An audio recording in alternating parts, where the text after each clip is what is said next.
DBC নিউজের নিয়মিত আয়োজন সংবাদ সম্প্রসারণে সবাইকে স্বাগত জানাচ্ছি আমি রেদওয়ান আহমেদ। দিনের বাছাই করা সংবাদ এবং এর পর্যালোচনা নিয়ে সংবাদ সম্প্রসারণে আজ অতিথি হিসেবে অনলাইনে যুক্ত রয়েছেন সিনিয়র সাংবাদিক ও কলামিস্ট হাসান মামুন এবং দৈনিক আমার দেশের ব্যবস্থাপনা সম্পাদক জাহিদ চৌধুরী। স্বাগত জানাচ্ছি আপনাদের দুজনকে। দিনের গুরুত্বপূর্ণ সংবাদ নিয়ে আমরা আলোচনা করে থাকি। আজকে যে বিষয়টি নিয়ে আমি আলোচনা করতে চাই সেটি হচ্ছে, শুরুতেই হাসান মামুন আপনার কাছে একটু আসতে চাই এবং একটু জানতে চাই যে রাজনৈতিক প্রতিশ্রুতি দুই দলই দিচ্ছে। তারেক রহমান ফ্যামিলি কার্ডের কথা বলছেন, কৃষক কার্ডের কথা বলছেন, অন্যদিকে জামায়াত ইসলামের আমির বলছেন নারীদের শিক্ষা একদম মাস্টার্স পর্যন্ত বিনা পয়সায় করা হবে। এই যে তাদের যে প্রতিশ্রুতি, রাষ্ট্রেরও তো একটা সক্ষমতার বিষয় থাকে। শুধু প্রতিশ্রুতি তো দিলেই না, সেটা বাস্তবায়ন করার জন্য তো রাষ্ট্রের সক্ষমতা থাকে। সেই ক্ষেত্রে রাজনৈতিক দলগুলো কি কখনো এইভাবে ভেবে দেখে যে আমরা যে প্রতিশ্রুতি দিচ্ছি সেসবকে আদৌ বাস্তবায়ন করতে পারবো কি না? জি, ধন্যবাদ। আমার সহ আলোচককে শুভেচ্ছা।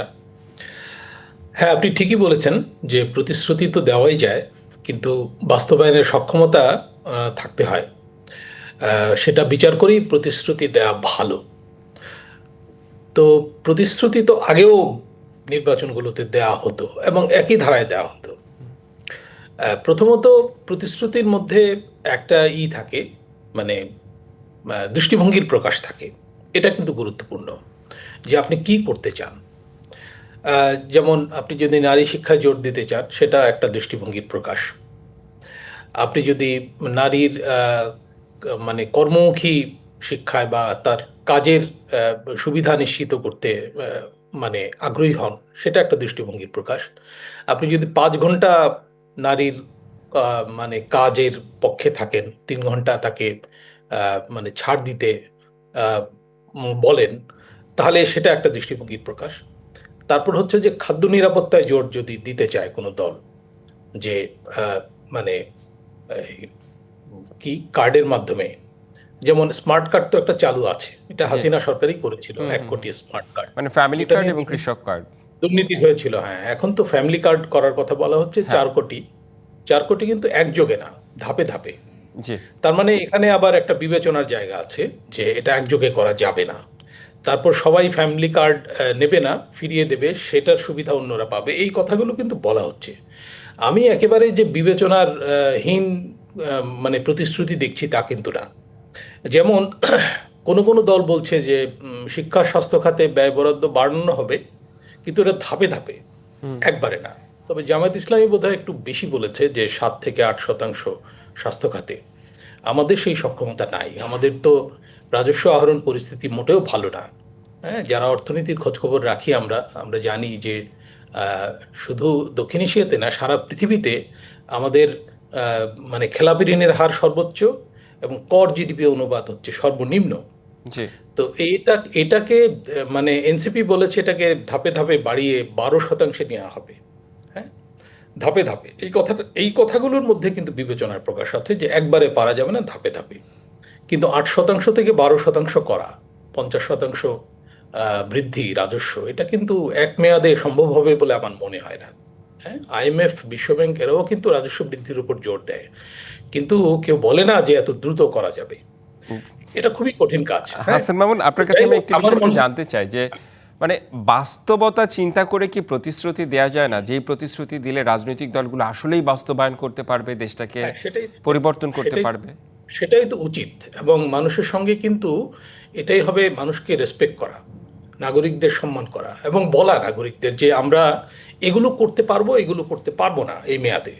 আমাদেরকে যদি পরবর্তী মেয়াদে আবার ক্ষমতায় আনেন, তাহলে আমরা বাকিগুলো করব। এই স্বচ্ছতা কিন্তু থাকা ভালো।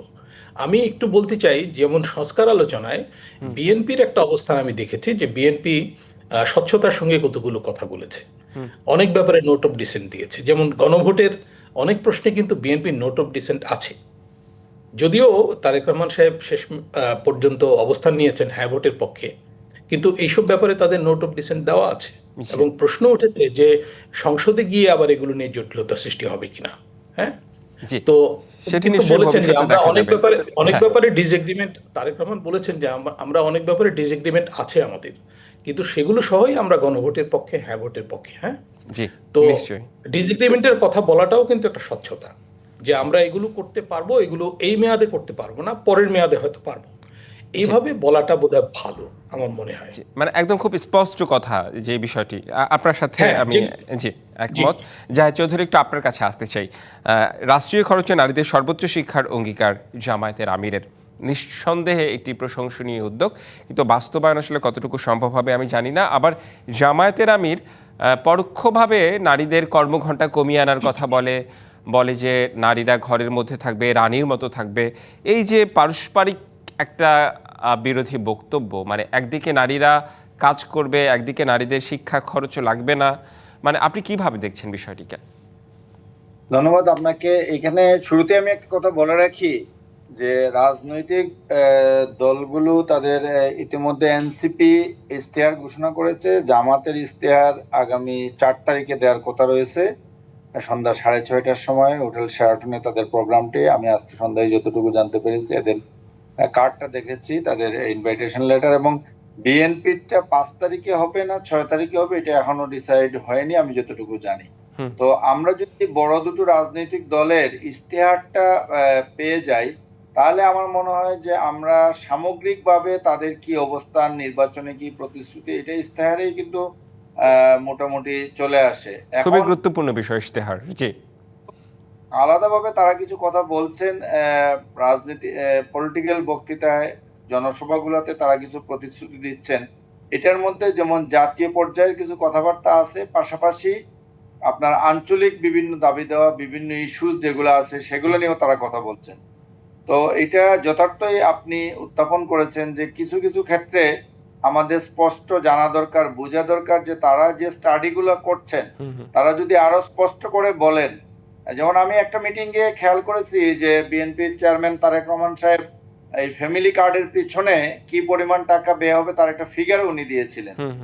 যখন কথা উঠছিল যে 2,500 টাকা, এই অ্যামাউন্টটা অনেক কম, এইরকম একটা কথা যখন উঠছিল, তখন উনি একটা কথা বলছিলেন যে আমার 4 কোটি ফ্যামিলি কার্ড দিতে হবে, পর্যায়ক্রমে সবাই নেবে না, যেমনটি বললেন। এবং এতে একটা ফিসক্যাল ইয়ারে আমাদের দেশের কত টাকা খরচ হতে পারে এবং আমার বাজেট সাইজের তুলনায় এতে কি পরিমাণ খরচ এসে দাঁড়াবে। তার চেয়েও বড় একটা বিষয় হলো অলরেডি যে ফ্যামিলি কার্ডটা বলা হচ্ছে, এটা যতটুকু না কি বলবো যে এটা ভিন্ন ফরম্যাটে স্ক্যাটার্ডলি অনেকগুলা সামাজিক নিরাপত্তা সেফটি, সামাজিক সেফটি বিয়ে আমাদের এখানে চালু আছে অলরেডি। এবং এটা আওয়ামী লীগ যে চালু করছিল সেটাও ঠিক না, কিন্তু এটা হাসান মামুন ভাই মনে হয় ভুলে গেছেন, এটা কিন্তু আরো আগে চালু হয়েছিল। এটা 2001 সাল থেকে, ইভেন তারও আগে, আমি যদি 91 থেকেও ধরি, আগের টার্মটা বাদ দিয়ে এরশাদের পিরিয়ডের সময় ওইরকম ছিল না, তখন থেকে কিছু কিছু এই ধরনের মানে সামাজিক নিরাপত্তামূলক যারা কম আয়ভোগী মানুষ তাদের জন্য কিছু কিছু ব্যবস্থা নেওয়া হচ্ছিল। না সেটি তো রয়েছেই, কিন্তু একেবারে পরিবারের জন্য ফ্যামিলি কার্ড এবং কৃষকদের জন্য, আবার কৃষকদের মানে এই যে সুদ মওকুফ করে দেয়া, এই বিষয়গুলো তো নিঃসন্দেহে ভালো উদ্যোগ যদি এটা বাস্তবায়ন করা যায়। কৃষি ঋণ মওকুফের বিষয়টা তারেক রহমান সাহেব যেমন বলেছেন যে 10,000 টাকা পর্যন্ত কৃষি ঋণ যারা নিয়েছিল তাদের সুদ সহ, মানে এটা কোনো ক্ষেত্রে 20,000ও হতে পারে, সুদ সহ পুরোটা মওকুফ করা হবে, এটা আলাদা একটা জিনিস।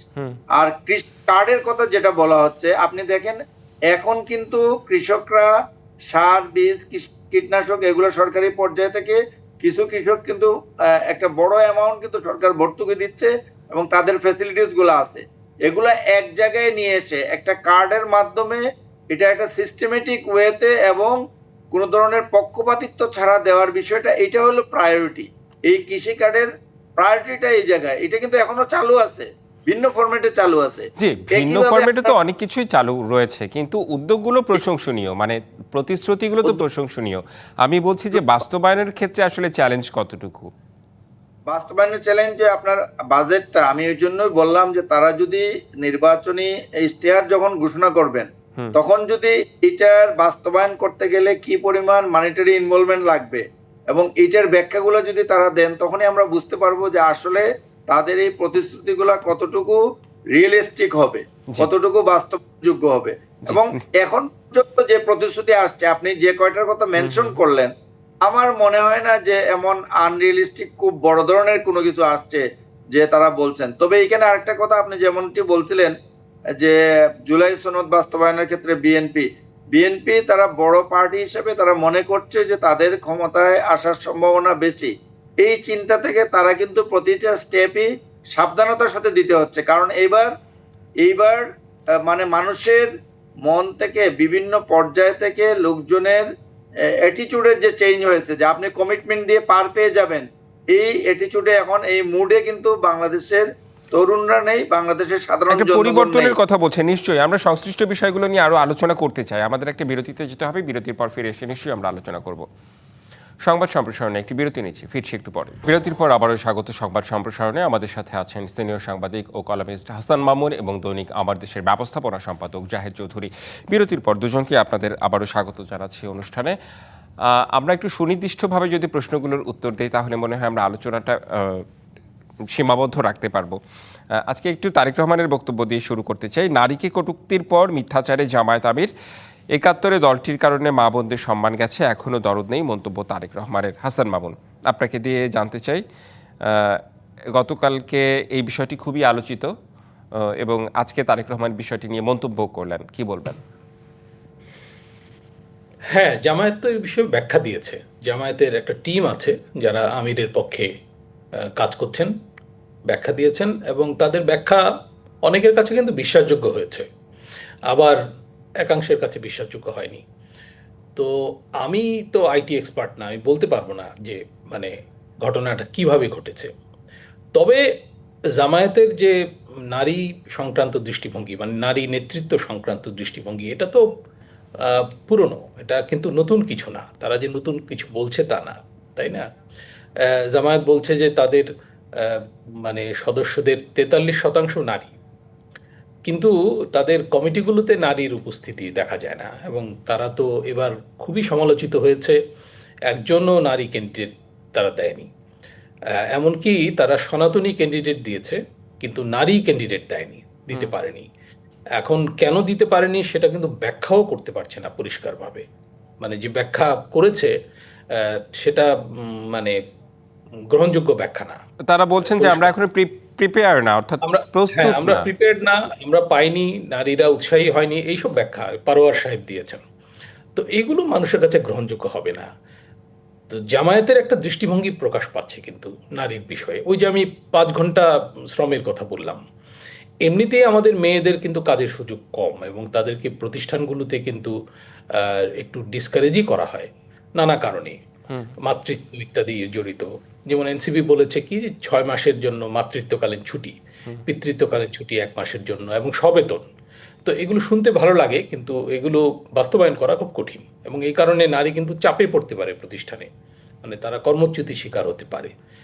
তারপরে ৫ ঘন্টা শ্রম হলে ৩ ঘন্টা, এমনিতেই নারীর মজুরি কম পুরুষের তুলনায় সব ক্ষেত্রেই সারা দেশে, এবং কোনো কোনো ক্ষেত্রে প্রকট বৈষম্য। এখন বৈষম্যের বিরুদ্ধে তো আমরা গণ-অভ্যুত্থান করেছিলাম, তাই না? ইনসাফের বাংলাদেশ প্রতিষ্ঠা, জি, এটা নিশ্চয়ই। এনসিপি এই যে সবাই বলছে। পারস্পরিক যে বক্তব্য এখন দেওয়া হচ্ছে, মানে জামায়াত বিএনপি বিরুদ্ধে, বিএনপি জামায়াতের বিরুদ্ধে সারা দেশে, একটা সময়ে যে দুইটি দল একসাথে জোট করে ক্ষমতায় ছিল, এখন সেই দুইটি আন্দোলন দলই করেছে, আবার পারস্পরিক সর- বিরোধী বক্তব্য সরকার দিচ্ছে। গঠন করেছে। কিভাবে না, দেখবেন? এটা তো এখন আওয়ামী লীগের অ্যাবসেন্সে তো এই ঘটনা ঘটতেই পারে, এবং এটা বরং ভালো, নির্বাচনটা প্রতিদ্বন্দ্বিতাপূর্ণ হচ্ছে।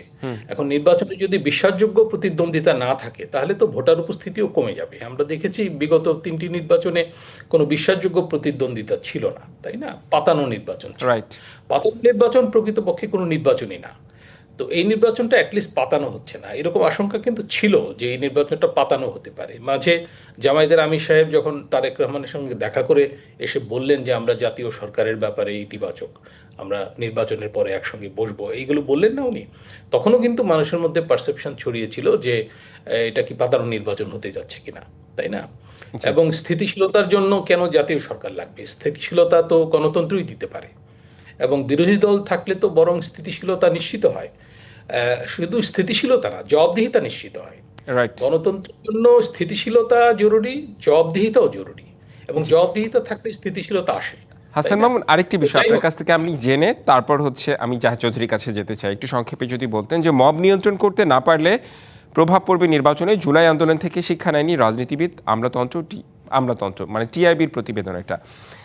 জুলাই আন্দোলন থেকে কি আপনার কি মনে হয়, আপনার ব্যাখ্যা একটু জানতে চাই, আসলে কি শিক্ষা নেয়নি রাজনীতিবিদরা? আগের মতোই কি সব কিছু রয়েছে, না কোনো জায়গায় পরিবর্তন হয়েছে? না না, জুলাই আন্দোলনের কিছু প্রভাব তো পড়েছে। যে জাহেদ ভাই যে কথা বলছিলেন না, যে প্রতিশ্রুতি দিয়ে না রাখলে বিপদ আছে, তো এটা তো জুলাই আন্দোলনের শিক্ষা।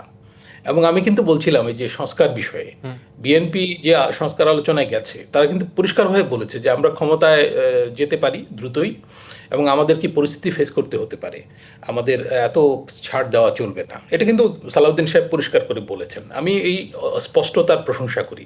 জি। এটা কিন্তু মানুষ পছন্দও করতে পারে, এই রকম অবস্থান। তারপরে যে প্রতিশ্রুতির ক্ষেত্রে সংযত থাকা এবং ব্যাখ্যা করা যে আমরা কেন ধাপে ধাপে করব, আমরা কেন পারবো না ইত্যাদি, তাই না? রাইট। একটা সরকার মানে একটা অনেক দল প্রতিশ্রুতি সরকার চালাবে। দিলাম কিন্তু বাস্তবায়ন করতে পারলাম না, এটা তো আসলে মিথ্যাচার আমি হয়ে মনে যাবে। করি যে সংস্কারের ক্ষেত্রেও সীমিত প্রত্যাশা রাখা, এবং এই যে প্রতিশ্রুতি বাস্তবায়নের ক্ষেত্রেও সীমিত প্রত্যাশা রাখা, এটা হচ্ছে সততার প্রমাণ। এটা যদি কোনো দল দেখাতে পারে, আমি মনে করি যে বাংলাদেশের মানুষ এটা প্রশংসা করবে। এদেশের মানুষ কিন্তু বিরাট কিছু চায় না, এদেশের মানুষ স্পষ্ট কিছু উন্নতি চায়, মোটা দাগে জি। এবং পয়েন্ট আকারে, যে আমি 5টা জিনিস করব, বাকিগুলো আমি এখন পারবো না। জি। হ্যাঁ, তার মানুষ মধ্যে হচ্ছে কিন্তু প্রতিশ্রুতি নিজে রক্ষা, নিজে- সততাই সব। হ্যাঁ, মানুষ কিন্তু নিজে নিজে অনেক উন্নতি করেছে। বাংলাদেশের মানুষ, বাংলাদেশের বেসরকারি খাত অর্থনীতিতে বড় অবদান রেখেছে। এই যে আমরা মিডিয়াতে কথা বলছি, বেসরকারি খাতের বিপুল অংশগ্রহণের কারণে মিডিয়ার এই চেহারা হয়েছে, তাই না? তো বেসরকারি খাত কিন্তু নিজে নিজেই কর্মসংস্থান সৃষ্টি করতে পারে যদি রাজনীতিবিদরা সুশাসন দিতে পারে। রাজনীতিবিদদের এত কথা বলার কিন্তু দরকার নেই। মানে সুশাসনটাই হচ্ছে খুবই গুরুত্বপূর্ণ বিষয়। জি হাসান মামুন, ধন্যবাদ আপনাকে। যেহেতু আরেকজন অতিথি রয়েছে, আমরা একটু তার কাছ থেকেও জানতে চাই। জাহিদ চৌধুরী, জামায়াতের নারী দৃষ্টিভঙ্গির বিষয়ে আপনি আসলে কি বলবেন? জামায়াত কখনো, যেমন আজকে বলেছে রাষ্ট্রীয় খরচে নারীদের সর্বোচ্চ শিক্ষার অঙ্গীকার জামায়াতের আমিরের, খুবই চমৎকার একটি উদ্যোগ যদি বাস্তবায়িত হয়। আবার কখনো কখনো বলে যে নারীদের কর্মঘণ্টা কমিয়ে দেয়া, নারীরা হচ্ছে ঘরের ভেতর রানীর মতো থাকবে, এই সব আর কি। এই দৃষ্টিভঙ্গিকে কিভাবে ব্যাখ্যা করবেন আপনি? আমি দুটো বিষয়, আপনি আরেকটা প্রশ্ন হাসান মামুন সাহেবকে করেছিলেন, এটা নিয়ে একটু বলতে চাই। জি নিশ্চয়ই।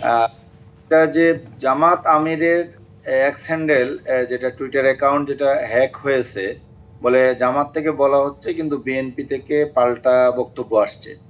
তো এইখানে আমি জামাতকে একটা অ্যাডভান্টেজ দিতে চাই, যে ল্যাঙ্গুয়েজটা ওইখানে ইউজ করা হয়েছে, বিশেষ করে সর্বশেষ বাক্যটি যেরকম ছিল, এইটা আমির লেভেলে, আমিরের বিয়ে থেকে এটা বিশ্বাসযোগ্য মনে হয় না, যে এটা অন্য কোনো রূপে পতিতাবৃত্তির মতোই। এই জাতীয় মন্তব্য, কমেন্ট, ফাইনাল কমেন্টটা এটা আসলে বিশ্বাসযোগ্য মনে হয় না।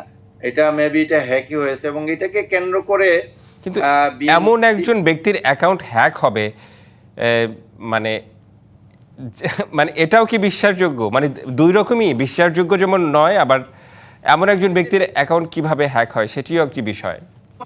এটা জানালেন, এটা নিয়ে বিতর্কটা হচ্ছে মেইনলি।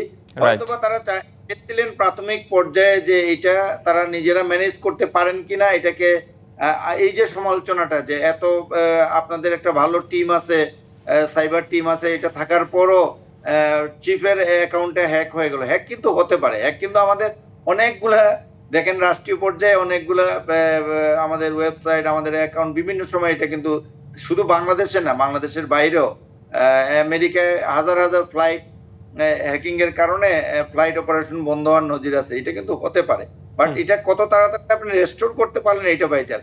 কিন্তু এটা হলো একটা জিনিস, এটা নিয়ে বিএনপি চেয়ারম্যান আজকেও জনসভায় বক্তব্য দিয়েছেন, এবং এর কাউন্টার যে বক্তব্য জামাতের আমিরের কাছ থেকে আসছে, দুইটাই আমার কাছে মনে হয়েছে যে এইরকম টপ লেভেল থেকে এইরকম আক্রমণাত্মক বক্তব্যটা না আসলেই ভালো হতো। জি, আপনি বলছেন যে মানে শীর্ষ পদ থেকে এই ধরনের বক্তব্য আসলে না আসলে ভালো, তাহলে পরস্পরের প্রতি শ্রদ্ধাবোধটা থাকে। আপনাদের দুজনকে অনেক অনেক ধন্যবাদ। সময় স্বল্পতার কারণে আসলে আলোচনা করা গেল না। ধন্যবাদ জাহিদ চৌধুরী এবং হাসান মামুন। সংবাদ সম্প্রসারণে এই ছিল এখনকার মতো, সঙ্গেই থাকুন।